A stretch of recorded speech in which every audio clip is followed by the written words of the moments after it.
کہ جب اللہ نے ہمیں ہمارے دین کو مکمل کر دیا، الیوم اکملت لکم دینکم واتممت علیکم نعمتی ورضیت لکم الاسلام دینا، اب اس کے بعد کوئی گنجائش نہیں ہے کہ ہم وہی کام کریں جو یہود و نصارہ کرتے ہیں۔ جب ابتدائی زمانہ تھا اسلام کا، وہی نازل ہو رہی تھی، معاملات عبادات اللہ ابھی امت کو بتا رہے تھے، ابھی سکھا رہے تھے، تو نبی علیہ السلام پوچھتے کہ بھئی یہ کام یہودی کیسے کرتے ہیں، یہ کام عیسائی کیسے کرتے ہیں، تو آقا اسلام ان کی اتباع کر لیتے، ان کے طریقے کو اختیار کر لیتے۔ کیوں؟ کیونکہ وہ اہل کتاب تھے۔ لیکن جب اللہ نے قرآن کے اندر اپنا فرمان واضح طور پہ نازل فرما دیا کہ خالف الیہود والنصارى، اب دین مکمل ہو گیا ہے، اب آپ نے یہود و نصارہ کی اتباع نہیں کرنی، ان جیسا کام نہیں کرنا، ان جیسا عمل نہیں کرنا، کیونکہ اگر وہی عمل آپ بھی کریں گے، اللہ نے ان کو بھی دھدکارا ہے، اللہ نے ان کے اوپر بھی لعنت کی ہے، وہی دھدکار اور لعنت پھر آپ کے مقدر میں بھی آئے گی۔ نبی کریم علیہ السلام جب مدینہ میں آئے، آگے پوچھا کہ بھئی یہ 10 محرم کا روزہ کیوں رکھ رہے ہیں؟ یہودی رکھتے تھے۔ تو یہود نے بتایا کہ اس دن اللہ کا الحاکمین نے موسیٰ علیہ السلام کو اور ان کی قوم کو نجات دی تھی۔ تو امام الانبیاء علیہ السلام نے ارشاد فرمایا کہ ٹھیک ہے، موسیٰ تو میرا دینی بھائی ہے، اگر وہ شکرانے کا روزہ رکھتے ہیں تو ہم بھی رکھ لیتے ہیں۔ یہ تب کی بات ہے جب ابھی رمضان کے روزے بھی فرض نہیں ہوئے، یہ تب کی بات ہے جب ابھی دین مکمل نہیں ہوا، ابھی ہجرت کا پہلا سال ہے، ابتدائی ایام، ابتدائی مہینے، ابتدائی دن چل رہے ہیں۔ نبی صاحب نے صحابہ سے کہا کہ بھی سارے رکھیں، اس کا اجر و ثواب اتنا زیادہ بتایا۔ صحابہ فرماتے ہیں کہ ہم نے اپنے چھوٹے بچوں کو، جن کے لیے روزہ رکھنا بھی مشکل تھا، لیکن چونکہ آقا علیہ السلام نے فضیلت بڑی بتائی، اجر و ثواب بڑا بتایا، ہم اپنے چھوٹے بچوں کو بھی 10ویں محرم کا روزہ رکھواتے تھے۔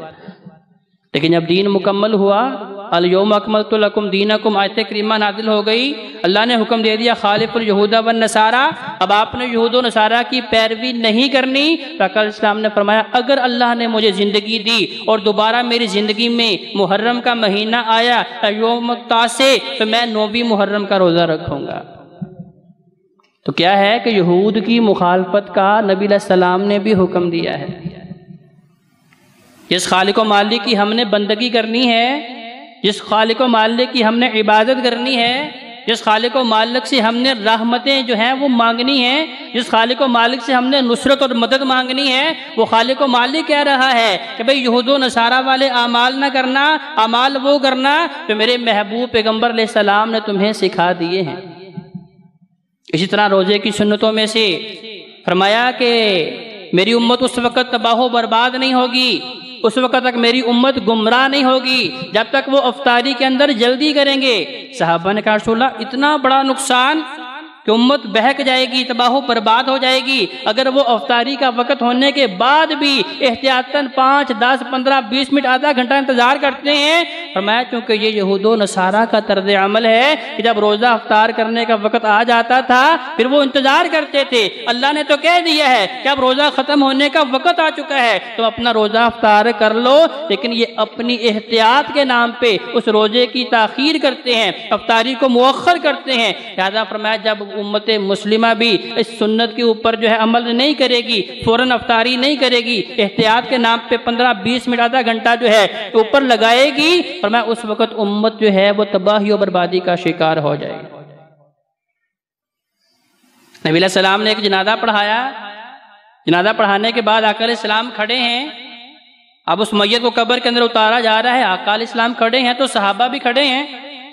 ایک یہودی پاس سے گزرا، آ کے نبی علیہ السلام کے پاس کھڑا ہو گیا، کہا کہ ہمارے مذہب کے اندر بھی یہی ہے کہ جب تک میت کو جو ہے مٹی کے اندر دفن نہ کر دیا جائے اس وقت تک کھڑے رہیں۔ تو آقا علیہ السلام نے فرمایا میں نے تو تم جیسا عمل نہیں کرنا، چونکہ میرے اللہ نے مجھے حکم دے دیا ہے خالف الیہود والنصارى، کہ نبی آپ نے یہود و نصارہ والا عمل نہیں کرنا، آپ کی ایک الگ حیثیت ہے، آپ ایک الگ مقام ہے، آپ کے لیے پورا ایک ضابطہ حیات، ایک بہترین دین، ایک پسندیدہ دین اسلام آپ کو دے دیا ہے، آپ نے یہود و نصارہ کی پیروی نہیں کرنی۔ نبی علیہ السلام بیٹھ گئے اور صحابہ کو بھی حکم دیا کہ آپ لوگ بھی بیٹھ جائیں، ہم نے یہود و نصارہ والا عمل اختیار نہیں کرنا۔ نبی کریم علیہ السلام کے پاس 2 شخص آتے ہیں، یہود و نصارہ کی تباہی و بربادی کے سبب بھائیوں بتا رہا ہوں آپ کے سامنے کہ وہ بڑی لاڈلی قومیں تھیں، اللہ سے جو مانگتی تھیں اللہ ان کی باتیں سنتا تھا، پوری کرتا تھا، لیکن انہوں نے اللہ سے لعنت کیسے حاصل کی؟ جب اللہ کی باتوں کو بھلا دیا۔ آقا علیہ السلام کے پاس یہودی آتے ہیں، آقا علیہ السلام کے پاس مجوسی آتے ہیں، بڑی بڑی مونچھیں رکھی ہوئی ہیں۔ آقا علیہ السلام نے پوچھا اور بھئی یہ کیا طرز عمل ہے؟ کیونکہ اللہ نے اپنے محبوب پیغمبر علیہ السلام کو بتایا کہ 10 چیزیں ایسی ہیں جو ہر شریعت کا حصہ رہی ہیں، 10 چیزیں ایسی ہیں جو اللہ نے فطرت انسان کے اندر رکھی ہیں۔ ان میں سے یہ بھی ہے قص الشارب وعف اللحا، مونچھوں کو پست کرنا، داڑھیوں کو معاف کر دینا۔ آقا علیہ السلام کو اللہ نے بتایا کہ ہر نبی کو میں نے یہ حکم دیا تھا۔ آقا علیہ السلام پوچھتے ہیں ان بندوں سے جو آقا علیہ السلام کے پاس آتے ہیں، غیر مسلم ہیں، یہودی ہیں، مجوسی ہیں، بڑی بڑی مونچھیں رکھی ہوئی ہیں، داڑھیاں کاٹی ہوئی ہیں۔ آقا علیہ السلام نے پوچھا یہ کیا طرز عمل ہے؟ تمہیں اس چیز کا کس نے حکم دیا ہے؟ انہوں نے کہا ہمیں ہمارے رب نے حکم دیا۔ وہ رب سے مراد اپنا بادشاہ لے رہے تھے۔ انہوں نے کہا ہمیں ہمارے رب نے، ہمارے بادشاہ نے حکم دیا، بڑی بڑی مونچھیں رکھو، داڑھیاں کاٹ دو۔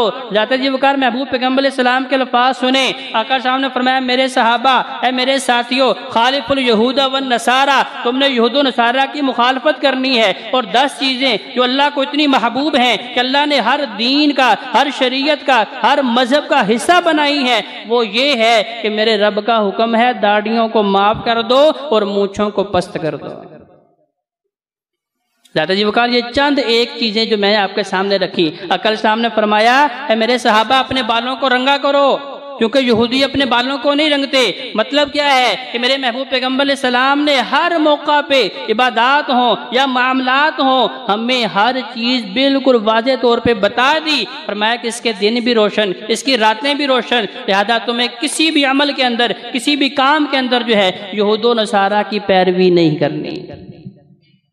لیکن دیکھیں افسوس کہ آج ہمارے امت کے اندر بھی وہ ساری برائیاں، وہ ساری خرابیاں جو یہود و نصارہ کے اندر موجود تھی ہمارے اندر بھی موجود ہیں۔ سب سے پہلی وجہ کیا تھی؟ دین کے اندر اختلاف۔ آج ہمارے دین کی بھی اصل صورت کو ایسا مسح کر کے رکھ دیا ہے کہ پتہ ہی نہیں چلتا کہ حق کیا ہے اور باطل کیا ہے۔ قبروں کو مساجد گاہ یہود و نصارہ نے بنایا، آج ہماری امت نے بھی وہی عمل اختیار کر لیا ہے۔ نبی علیہ السلام نے فرمایا کہ یہود و نصارہ روزے کو تاخیر سے افطار کرتے ہیں، آج ہمیں بھی احتیاطاً کہا جاتا ہے جی 5 منٹ آپ اوپر لگا لیں، احتیاطاً انتظار کر لیں۔ یہ ساری کی ساری وہ چیزیں جن کی وجہ سے اللہ کا الحاکمین نے فرمایا لعنت اللہ، اللہ کی طرف سے ان پہ لعنت ہے، انبیاء کی بھی لعنت ہے۔ وشرار الخلق، فرمایا امت میں سے سب سے بدترین لوگ ہیں جنہوں نے اللہ کا فرمان پاس ہونے کے باوجود جو ہے اپنے پاس سے نیا دین بنا لیا ہے۔ لہذا بھائیو ہمارے پاس تو ایسا محبوب دین ہے جو اللہ کا الحاکمین کا پسندیدہ دین ہے۔ ان الدین عند اللہ الاسلام، کہ اللہ کے ہاں ایک ہی مذہب ہے۔ اب تو رات زبور انجیل کی باتیں نہیں ہوں گی، اب بات ہوگی تو صرف اسلام کی ہوگی، اب بات ہوگی تو صرف رب کے فرمان قرآن کی ہوگی۔ تو لہذا اگر ہمیں آج اس پستی سے نکلنا ہے، آج اگر یہود ہمارا خون بہا رہے ہیں، اگر آج عیسائی ہمارا خون بہا رہے ہیں، اگر یہود و ہنود اکٹھے ہو کے ہمارے خلاف کھڑے ہیں، اس میں سب سے بڑی تباہی کا سبب کیا ہے؟ کہ وہی خرابیاں جو یہود و نصارہ کے اندر موجود تھیں آج امت مسلمہ کے اندر بھی آ چکی ہیں۔ اسی لیے اللہ کی رحمت بھی روٹھ گئی ہے، اللہ کی نصرت بھی روٹھ گئی ہے۔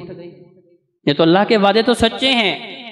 اللہ نے جو وعدہ کیا قرآن مجید کے اندر کہ انتم الاعلون ان کنتم مومنین، کہا مومنو میں نے تمہیں پوری دنیا پہ غلبہ دینے کے لیے دنیا میں مبعوث فرمایا ہے۔ اور جب تک انسانوں کے اندر ایمان بڑھ رہا تھا ان کا غلبہ بھی بڑھ رہا تھا۔